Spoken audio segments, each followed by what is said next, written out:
El Estado captura y pide el combate, pero una máquina de guerra no se deja capturar. ¿Cómo deshacer el lazo? ¿Cómo traicionar el pacto?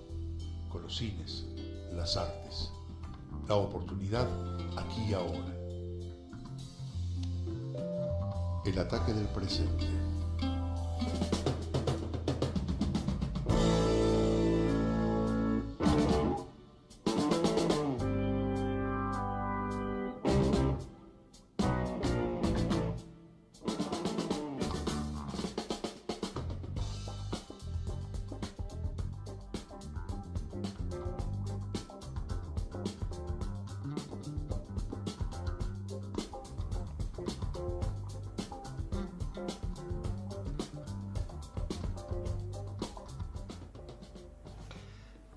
Muy buenas noches, programa número 14 de El Ataque del Presente. Mi nombre es Luis Frank, vamos a estar una hora juntos, hoy en una suerte de mano a mano. No es inédito en el programa, alguna vez lo hemos tenido, pero hoy tenemos una planificación ex profeso en función de por qué a mí se me ocurre parar un poco la pelota con respecto a los invitados y hacer una especie de mano a mano con ustedes. En el mano a mano hay algo que uno tiene sí o sí que pensar, estructurar de diferente forma. Cuando uno tiene un invitado, el mano a mano es, se podría decir, fenomenológico. Uno lo tiene acá a la persona, uno le habla al operador, el operador está ahí. Hoy lo único que se cumple de estos dos requisitos es el segundo, el operador está ahí. Porque si no está ahí el operador, el señor Ángel Zapata, yo no puedo estar acá. Pero hay una decisión, exprofeso, de que yo me organice una imagen mental de todos los que en este momento están escuchando el programa en una suerte de mano a mano. Este mano a mano es virtual, llámenlo como quieran, no es imaginario porque hay gente escuchando, pero yo necesito estimular la imagen mía de que ustedes están ahí a ver, esperando a ver qué dice este tipo. Este tipo lo que más viene a pensar, en primer término, es en relación a el objetivo central del programa, que este programa lleve a pensar las imágenes. Cuando decimos las imágenes, son en principio las imágenes cinematográficas, pero también podemos hacerlo extensivo a todo tipo de imagen. Y lo primero que se me ocurre, siempre con lo primero que arranco, inclusive en mis espacios de pensamiento, es la gran pregunta: ¿cómo romper los hábitos? ¿Cómo rompo los hábitos? No estoy hablando de ningún convento, obviamente, son los hábitos que todos tenemos, en este caso con las imágenes, ¿no? No es sencillo romper los hábitos, todos tenemos hábitos, todos nos agarramos de algo previo, de una costumbre previa con respecto a las imágenes y en general a un montón de cuestiones. Elaboramos, nos apoltronamos, nos instalamos en sentidos comunes varios. Pero me gustaría que pensemos un poco qué es esto de romper los hábitos. Romper los hábitos, en principio, pensemos, ¿para qué nos sirve? Rompemos un lazo. Sirve para no depender más de ellos, no dependemos más de los hábitos. En el caso específico de lo que más hablamos acá, cine, nos volvemos en este caso a entregar después a las películas desde otro lugar. ¿Qué quiere decir esto? Si se creó un hábito en relación a determinado tipo de cine, lo que solemos llamar el gusto personal, muchas veces engañoso, porque es direccionado, muchas veces, no siempre. Ese gusto personal lo que hace es no dejar entrar un montón de formas de la imagen que podrían haber entrado si ese apoltronamiento en lo que yo llamo mi gusto personal, y ahora sí entrecomillado, estuviera. Entonces, si yo me olvido un poco de mi gusto personal, quizá pueda dejar entrar más formas de la imagen de las que dejaba entrar hasta ahora. En el sentido de las películas, yo digo, ¿cómo me puedo entregar a las películas desde otro lugar? ¿Cómo rompo este hábito? Y, inevitablemente, primero uno se tiene que autorizar a romper el hábito. ¿De dónde viene el hábito? Hay un texto que me gustaría leerles, que es del gran Eduardo Gruner. Todo lo que les pase por la mano, si no lo conocen al profesor titular de Antropología del Arte y de Literatura y Cine en Filosofía y Letras. Esto por decir una línea de su currículum, que es, digamos, lo que más conozco yo. Todo lo que le pase por la mano de Gruner vale la pena, pero vale la pena de verdad. Fíjense lo que dice. El comienzo de su libro El sitio de la mirada, que es una compilación de textos de él. Este libro es imprescindible.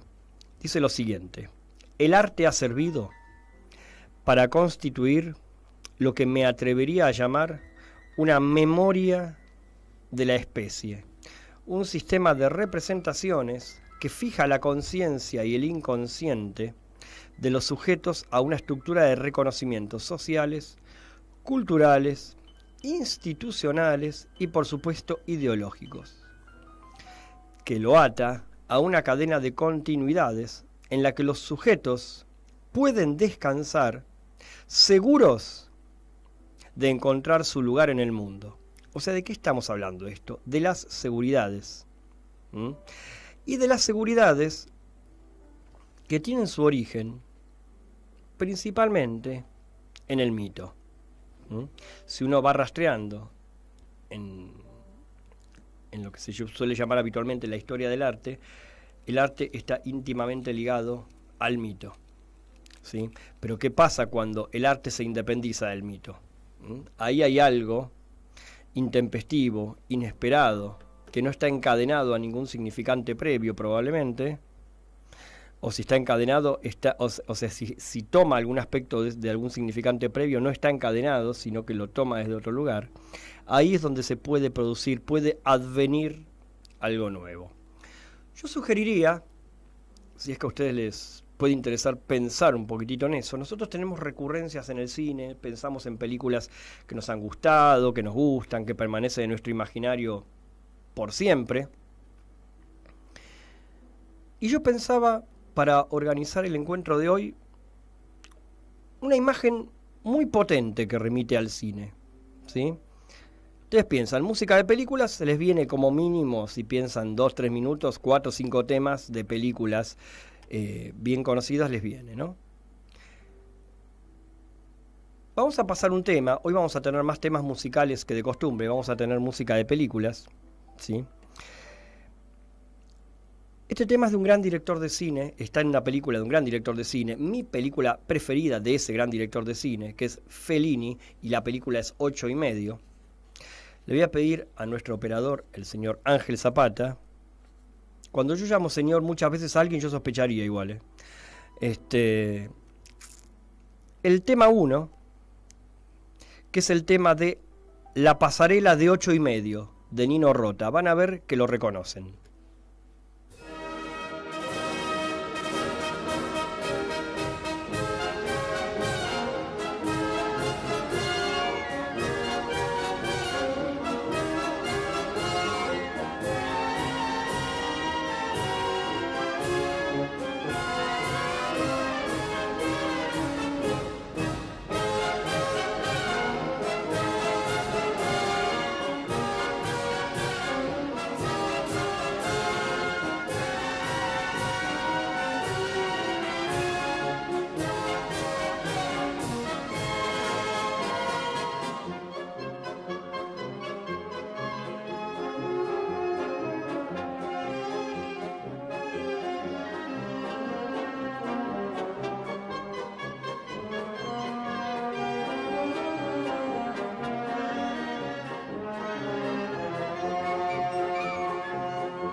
Bueno, ahí está la musiquita de fondo. Si uno tuviera que pensar en este tema, o sea, ¿a qué le remite este tema? Nos han contaminado, en algún aspecto nos han jodido bastante, o más de un aspecto, porque fue mucho tiempo el tema de Susana Jiménez esto. ¿Qué le vamos a hacer? Pero originariamente la pasarela de 8:30 de Nino Rota es un tema de la película 8:30 de Fellini, extraordinario tema, pero más allá del tema, remite a un cúmulo de imágenes de la película 8:30, una película bien fragmentaria, una película que sí la podemos pensar como una película que viene a cuestionar. No pensemos en, no vayamos tan allá, que podríamos ir en otro programa, pero extendidamente hablando de lo político, pero pensemos en el tema de la forma de la película. Es una película fragmentaria, y al hablar de forma fragmentaria, ya automáticamente estamos diciendo que hay un hábito que se cuestiona. Hablábamos de cómo romper los hábitos. Bueno, hay un hábito que se cuestiona. El hábito a la linealidad, en este caso. Es la película, se podría decir, de las películas más fragmentarias de Fellini, si no la más fragmentaria, en donde tenemos el conflicto de un director de cine, que es un alter ego de Fellini, sus relaciones con sus mujeres, sus relaciones con los productores, con los guionistas, con el universo circundante, con el universo de estrellas, el personaje que encarna Marcello Mastroianni en la película, como si se lo fueran comiendo los personajes circundantes. El tipo está agotadísimo, ¿sí? Se lo ve agotado en la película, se lo ve cansino, y ya ese paso cansino anula cualquier posibilidad de accionar con respecto a las situaciones. Uno no sabe si el tipo está en una especie de aquí ahora de una situación concreta, si está en el medio de una imagen mental, si él proyecta la imagen mental o si él es la imagen mental. Entonces con lo que uno se queda es que es todo eso junto. Por lo tanto, vos no podés aunarla linealmente la película, y eso, lejos de espantar, lo que tiene que, la idea es que provoque una imagen más fuerte, más posibilidades de uno como espectador vincularse con ese mundo. Y esto pensarlo para cualquier película, exigirles un poco a los materiales, en algunas películas descansar un poco con esto, en otras películas exigirle, o sea, jugar un poco con los materiales cinematográficos. Pero sí lo que tenemos que decir es que hay una forma hegemónica de representación, que es la lineal, que es la curva ascendente narrativa, que es la tensión increyendo, ¿sí? Que no deja ver otra cosa. Todo eso va creando una especie de condicionamiento de la imagen. Alguien podría decir que estoy atacando directamente al cine de géneros, y no es así. Pero digo, para muchos amantes del género, yo soy amante de muchas películas de género realmente, hay algo que tendríamos que hablar entre todos los amantes del género también, que es cómo elegir al género, no que el género nos elija a nosotros, para que no haya otras imágenes. Esa es la idea, ¿sí? Cuando yo tenga la certeza es una palabra demasiado amplia, ¿no? Amplia no, digo fuerte, y que acota, no es amplia, en realidad es lo contrario. Cuando lleguemos a la idea de que nosotros elegimos al género, así como podemos elegir otras formas de la imagen, y no es el género el que nos eligió a nosotros para no salir más de ahí, de esos hábitos, ahí cualquier película de género puede ser disfrutable. Hay una película que se creó en la cuna de los géneros tradicionales en cine. Tiene lo que aparenta ser una forma de género, pero en realidad es una película en donde los personajes han perdido el objetivo, y si los personajes han perdido el objetivo, lo que tenemos es dos vagabundos por Nueva York, una película del año 69. Pero digo, en todo lo que es la forma en cómo está filmada, la actuación, la marcación actoral de quienes protagonizan la película, Jon Voight y Dustin Hoffman, ¿sí? Todo me lleva a creer que eso es una película de género, pero no lo es. Engañosamente me lleva a creer eso. Gran película. Hay un tema central de esa película, que es un tema que se llama Todo el mundo habla, de Harry Nilsson. Les voy a leer la letra para que vean cuál es el espíritu del tema y que habla muchísimo de la película. La película es demoledora, es demoledora. Dice lo siguiente: todo el mundo me habla, yo no oigo una sola palabra de lo que dicen, solo los ecos de mi mente. La gente se para y mira, yo no puedo ver sus caras, solo las sombras de sus ojos. Me voy a donde el sol sigue brillando, cruzando la lluvia torrencial. Me voy al lugar en el que mi ropa encaja con el tiempo, chocando con los vientos del noreste, surcando las aguas sobre una brisa de verano y dando saltos sobre el océano como una piedra. Me voy a donde el sol sigue brillando, cruzando la lluvia torrencial. Me voy al lugar en el que mi ropa encaja con el tiempo, chocando con los vientos del noreste, surcando las aguas sobre una brisa de verano y dando saltos sobre el océano como una piedra. Todo el mundo me habla. Yo no oigo una sola palabra de lo que dicen, solo los ecos de mi mente. No permitiré que dejes atrás mi amor. No, no te permitiré marchar. No permitiré que dejes atrás mi amor. Repito lo que decía antes, tema de Harry Nilsson. Todo el mundo habla es el tema 2 y le voy a pedir a nuestro operador que lo ponga en este instante.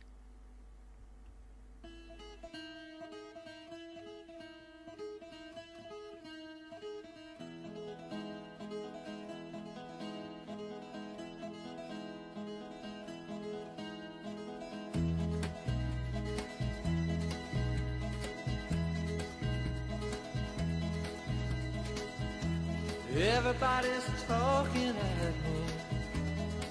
I don't hear a word they're saying, only the echoes of my mind. People stopping, staring.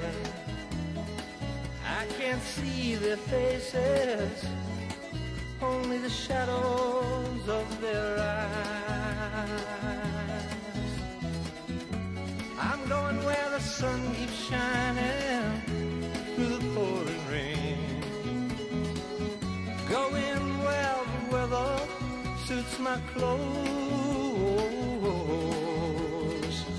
banking off of the northeast winds, sailing on summer breeze, and skipping over the ocean like a stone.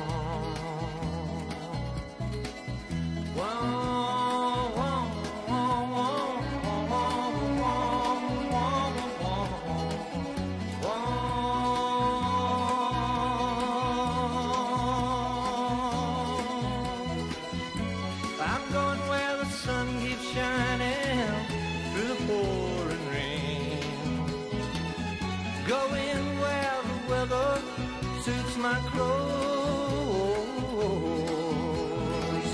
backing off of the northeast winds, sailing on summer breeze, and skipping over the ocean like a stone. Everybody's talking at me.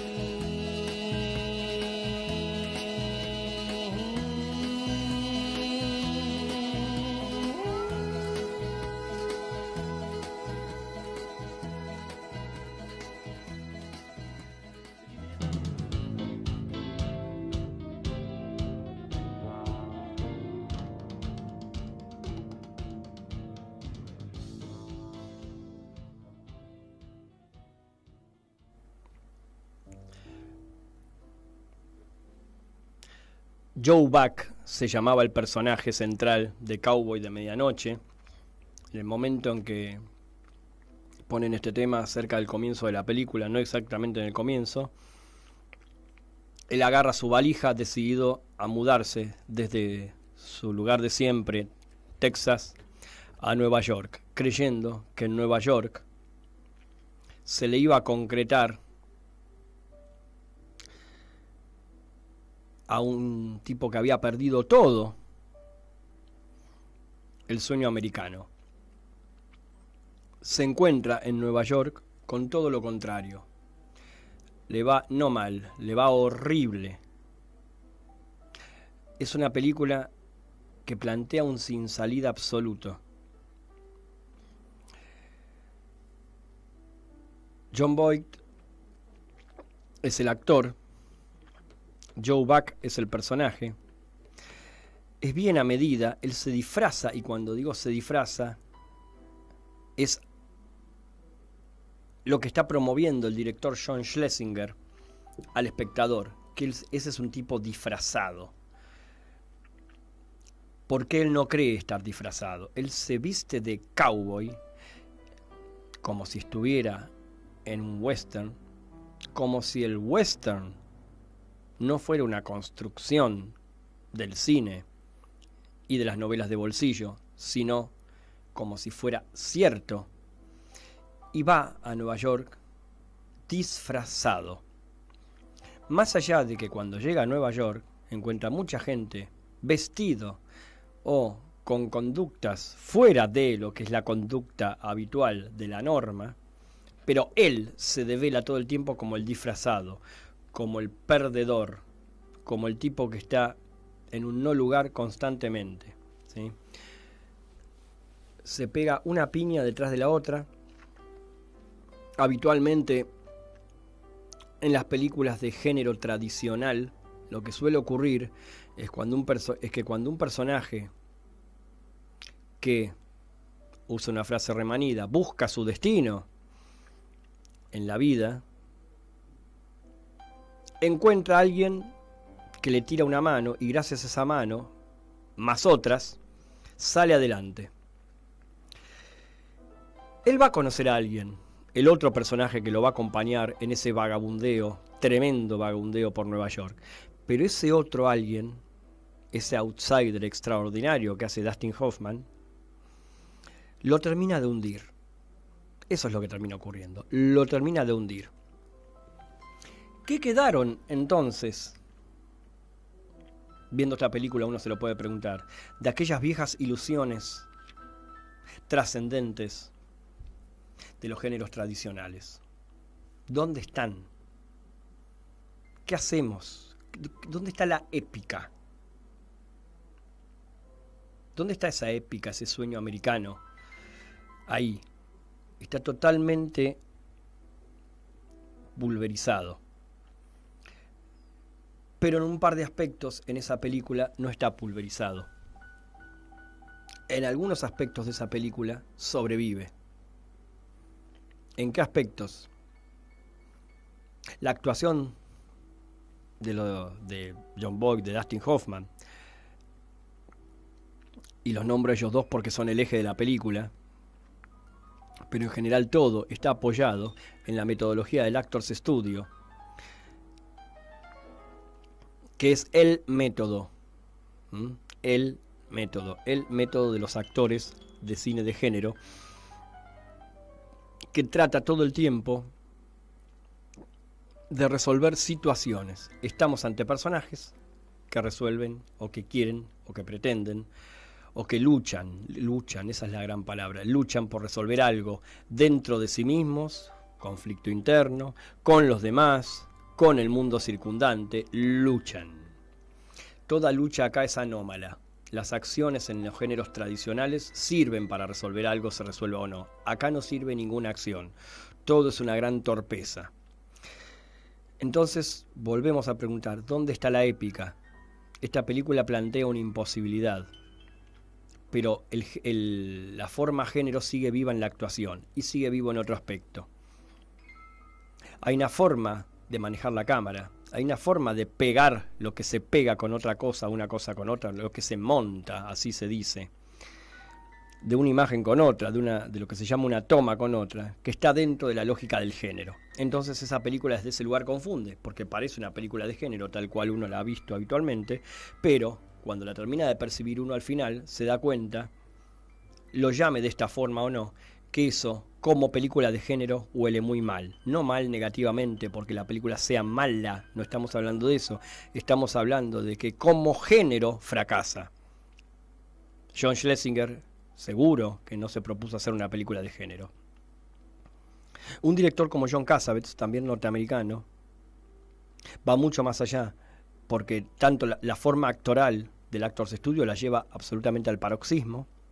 La libertad que le da a los actores está muy por fuera de la mera marcación dentro de determinados límites, ¿sí?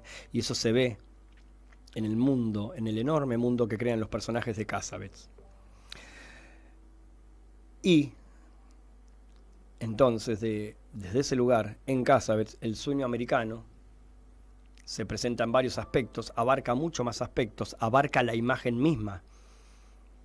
La forma de la cámara ya también deja de ser el montaje habitual, deja de ser lo de siempre, y ya ahí sí uno dice, ¿de dónde me agarro si no tengo ni esa cámara que me acobijaba, que me hacía creer que estaba ante una realidad y no ante una película? Esa actuación a la cual yo me habitué tanto. La respuesta, si es que se puede pensar en términos de respuesta, también es una palabra pobre, pero bueno, pero la idea sería quizás ya no buscar esa trascendencia, ya no buscar eso que buscábamos antes, en la forma de la película, en la forma que cuestiona el hábito, que cuestiona el modo tradicional, está el advenimiento de algo nuevo, no necesariamente algo nuevo en la película. Quizás nosotros, cuando ya hayamos visto mucho Cassavetes u otro que cuestione la forma tradicional, ya uno ya esté nuevamente habituado a esa imagen de estos directores, de estos otros directores, ¿sí? Pero habrá dado un paso, ¿sí? Eso le habrá permitido crear un cúmulo de imágenes que no estaban previstas antes, que no están dentro del cliché. La épica fracasó. ¿Qué pasa entonces, dando un pasito más, con la épica argentina? ¿Hay épica en Argentina? ¿Podríamos pensar que hay épica en Argentina? Depende de qué autores estemos hablando. Lo que podríamos decir, ¿hay un modo de representación argentino? En la forma género se ha imitado mucho al modelo norteamericano, algunos autores. Ha habido una época dorada del cine argentino también. Ha habido autores, hay autores. Pero si tuviera que pensar en un momento de épica, no del cine argentino, sino una imagen, es de una película de un director, un famoso director argentino ya fallecido, un director muy popular, que filmaba en modo popular, digamos, sobre todo del momento previo a la dictadura cívico-militar del 76 para acá, empezó a filmar de forma mucho más popular, incorporó lo popular a sus películas, y siempre en sus películas se puede ver la épica, pero la épica como fracaso. Uno dice, bueno, ¿otra vez va a fracasar la épica? Sí, pero más allá de que fracase, está como tema. Hay algo en los personajes, no siempre, no en todos, pero en algunos momentos puntuales, en donde los personajes sostienen la épica. Fabio es él, Leonardo Fabio, este es el director, los pone de pie. El momento que me viene a la mente, espero que los oyentes virtuales, digo, en este momento, en quienes estoy pensando, hayan llegado a esta imagen. Uno de sus personajes principales agoniza, está por morir y camina herido, va a morir, claramente va a morir, camina herido, camina, camina, camina, camina. Nos mira. Cuando digo nos mira es porque hay un primer plano de él, sabiendo que va a morir, y mira a cámara y sonríe, sonríe ensangrentado, y sigue caminando, y sigue caminando, y sigue caminando. El personaje estaba encarnado por alguien que estuvo encasillado, fue encasillado dentro de lo que se pueden llamar los galanes de la época. Leonardo Fabio lo saca de ese lugar, supo hacer eso con más de uno Fabio, y lo pone a Rodolfo Bebán en el personaje de Juan Moreira. Juan Moreira es una épica. Juan Moreira va a morir, le van a clavar algo bien punzante al final. Quiero tratar de dar la mayor imagen posible de lo que es la lectura de esa imagen, pero la menor cantidad de datos posible de cómo está constituida esa imagen. No sé si se entiende.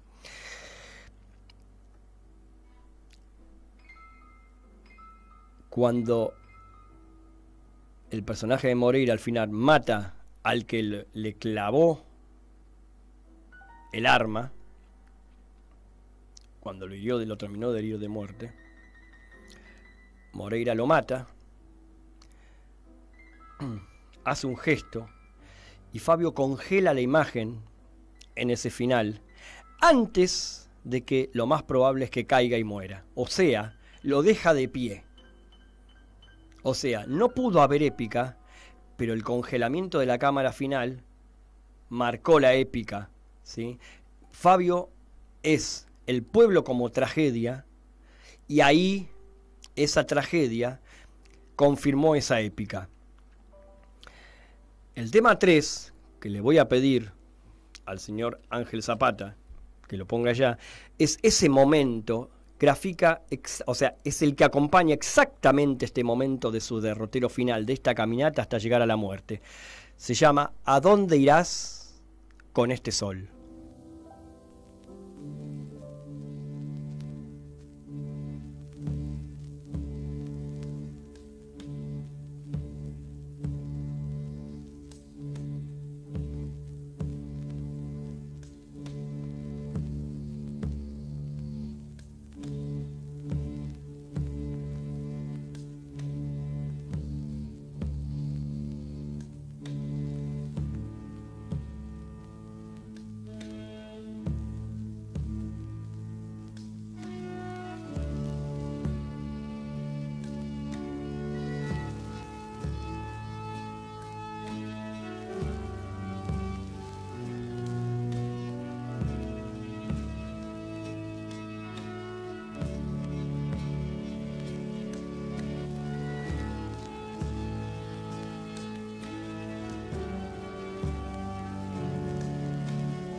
un gran cineasta, otro más, un enorme cineasta, Harun Farocki, ya fallecido también. Tiene un texto hermosísimo que se llama Desconfiar de las imágenes, es una compilación de textos de él. Y hay un prólogo de otro autor fundamental, prólogo a este libro, que es George D.D. Uberman, que dice lo siguiente. Un par de fragmentos, ¿no? No existe tal cosa como una imagen que sea pura visión, absoluto pensamiento o simple manipulación. Es especialmente absurdo intentar descalificar algunas imágenes bajo el argumento de que aparentemente han sido manipuladas. Todas las imágenes del mundo son el resultado de una manipulación, de un esfuerzo voluntario en el que interviene la mano del hombre. Más adelante dice que la cuestión es cómo determinar cada vez, en cada imagen, qué es lo que la mano ha hecho exactamente, cómo lo ha hecho y para qué, con qué propósito tuvo lugar la manipulación. Para bien o para mal, usamos nuestras manos, asestamos golpes o acariciamos, construimos o destruimos, damos o tomamos.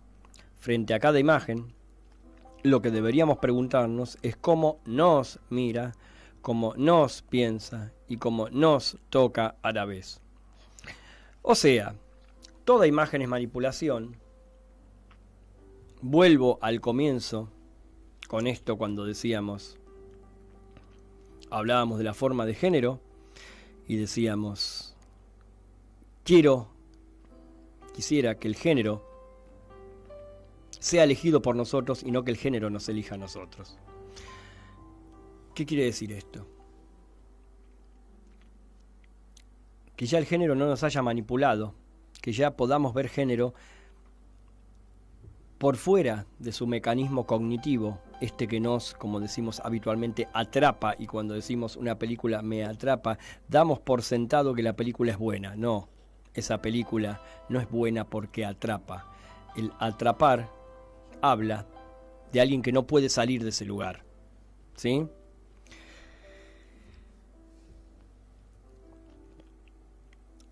Atrapa habla de una solidez narrativa ascendente, solamente de eso.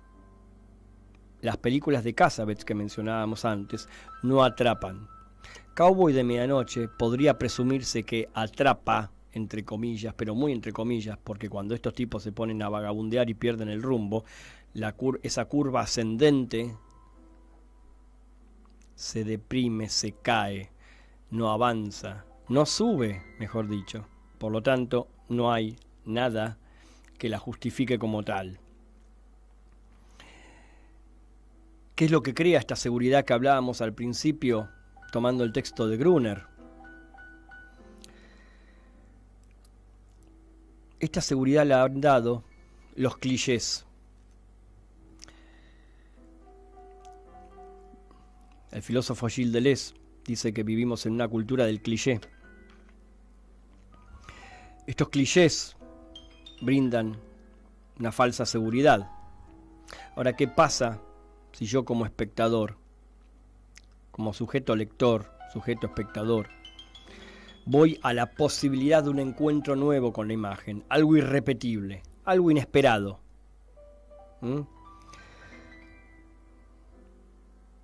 ¿Qué pasa si voy a la Bartola, como se decía antes?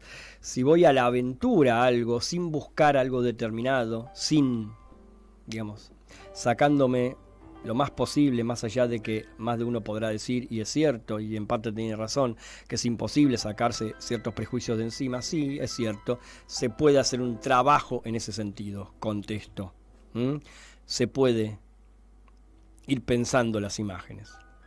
No estar tampoco dependientes del pensamiento de la imagen. Las imágenes hay que disfrutarlas, degustarlas, pero a mi entender fuera de los condicionamientos que llevaron a este disfrute que podríamos llamar sospechoso, ¿sí? Por lo menos para llamarlo de alguna forma provisoria. Podríamos preguntarnos, ¿qué ofrece el recuerdo de una película a través del tiempo? ¿Por qué se fijó? ¿Qué pasó que ya no se busca una épica? Esta épica ha fracasado. Fabio hace que fracase, pero no, esto que hablábamos, ¿sí? El tema ¿a dónde irás con este sol?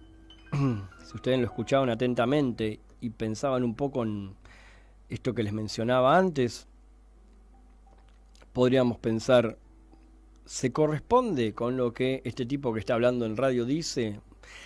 Ojalá que hayan podido unir un poco esta caminata del tipo con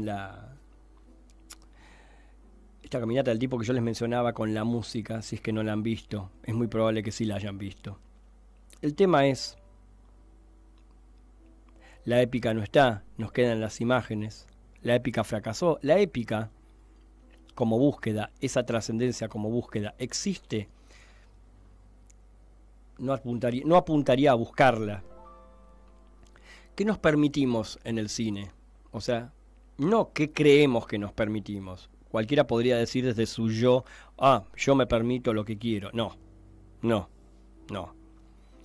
Algo autorizamos a entrar en nuestro paquete de lo que llamamos gusto personal, habitualmente, y hay otras cosas que no autorizamos. ¿Qué pasa si autorizamos un poco más o imágenes que no hemos autorizado hasta ahora por ejemplo, y tiro un tópico solamente, un lugar común, las consideramos lentas? ¿Lo lento es malo? ¿O qué es lo lento? No hay nada lento, ni hay nada dinámico en el cine. Lo único que hay son hábitos. Volvemos al término del comienzo. ¿Qué entra entonces en nuestro haber? Entonces la idea es que yo pueda buscar mundos nuevos.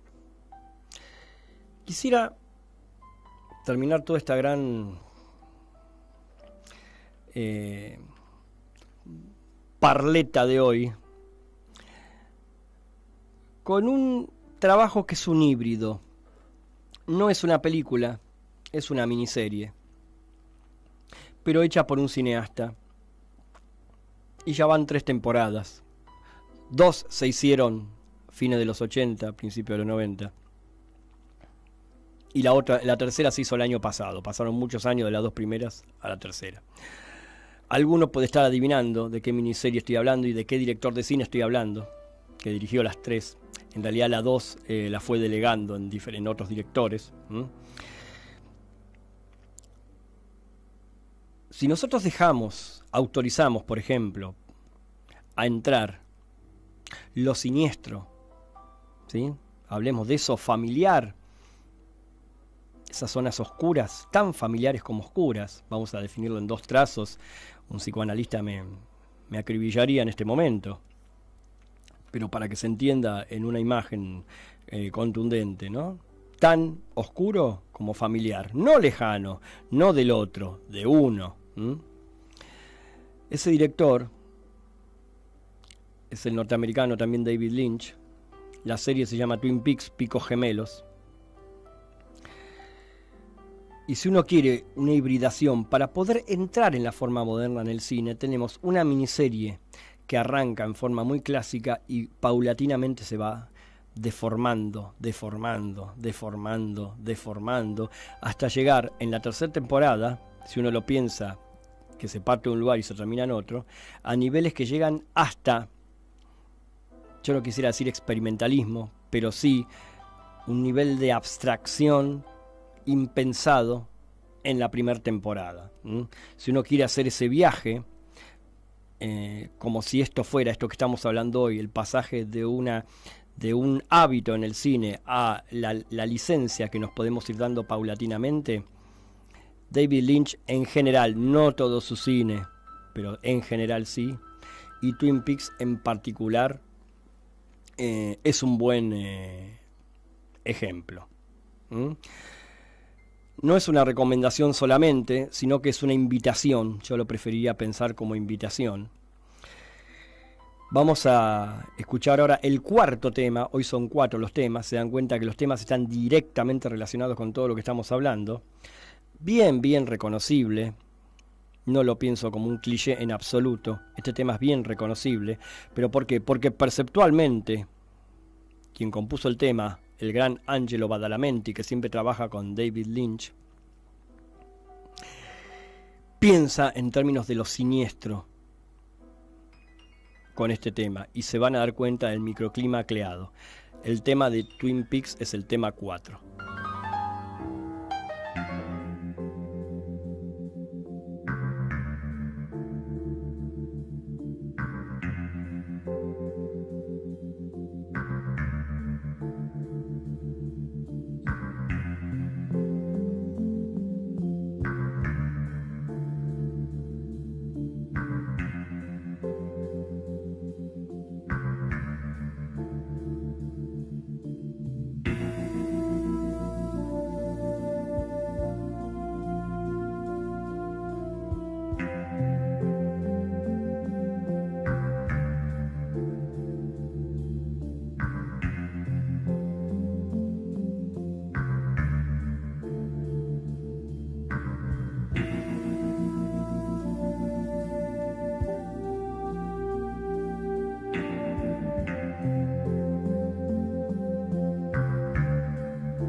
Quien conoce un poco la historia de Twin Peaks y quien se haya familiarizado con el microclima, este es el tema que abre cada capítulo, ya sabe que se entra en un bosque, se va a una cascada donde después se encuentra un cadáver, primer capítulo.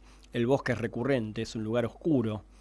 Hay una zona oscura, de lo oscuro en Twin Peaks. En ese pueblo, todos los personajes anidan algo de lo siniestro. Algunos más, otros menos. Quizá algunos que no, ¿sí? Que tienen una nobleza, digamos, por lo cual están excluidos de ese universo, ¿sí? En algunos casos se maneja con lógica bien binaria, personaje de un lado, personaje del otro, pero todos están atravesados por algo del orden del corrimiento, del enrarecimiento con respecto a lo tradicional, ¿sí? Habla de los géneros tradicionales,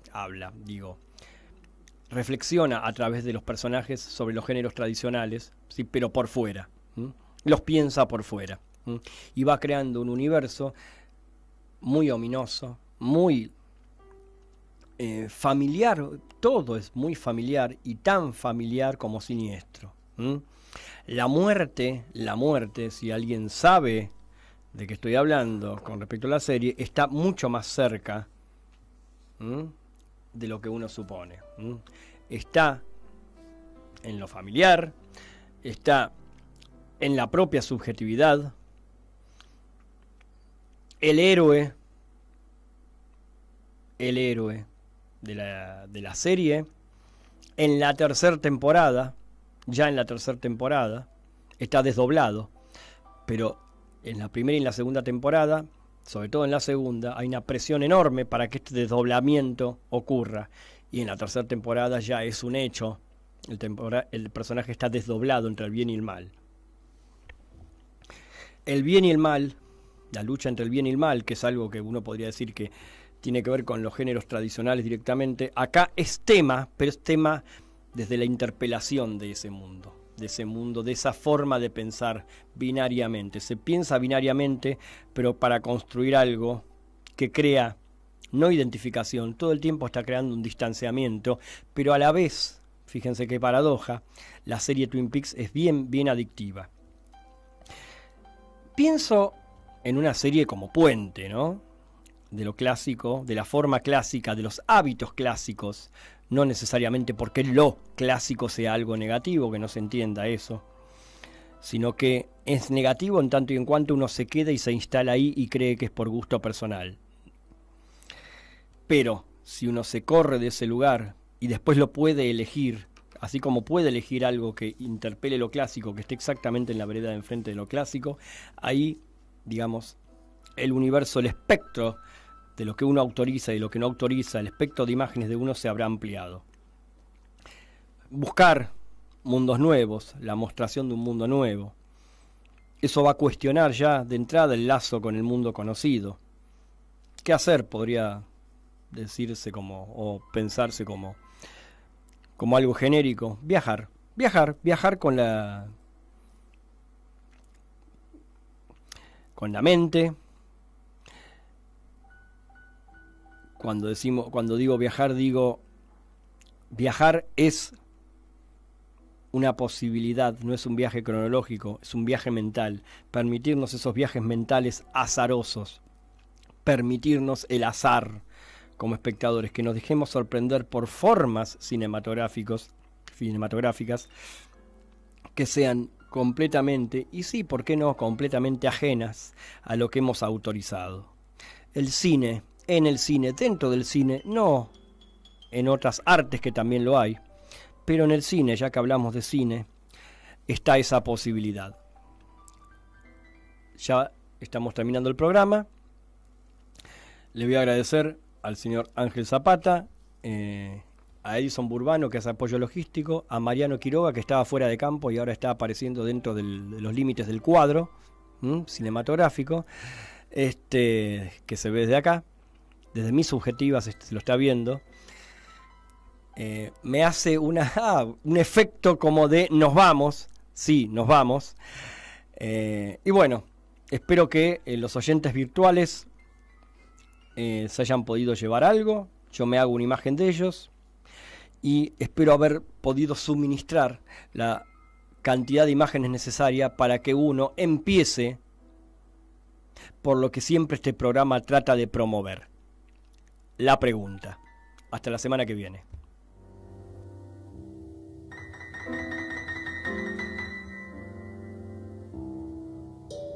Las palabras más importantes del mundo empiezan por H. Hambre. Hambruna. Hambrientos. Porque la H también nos indica contra lo que hay que luchar.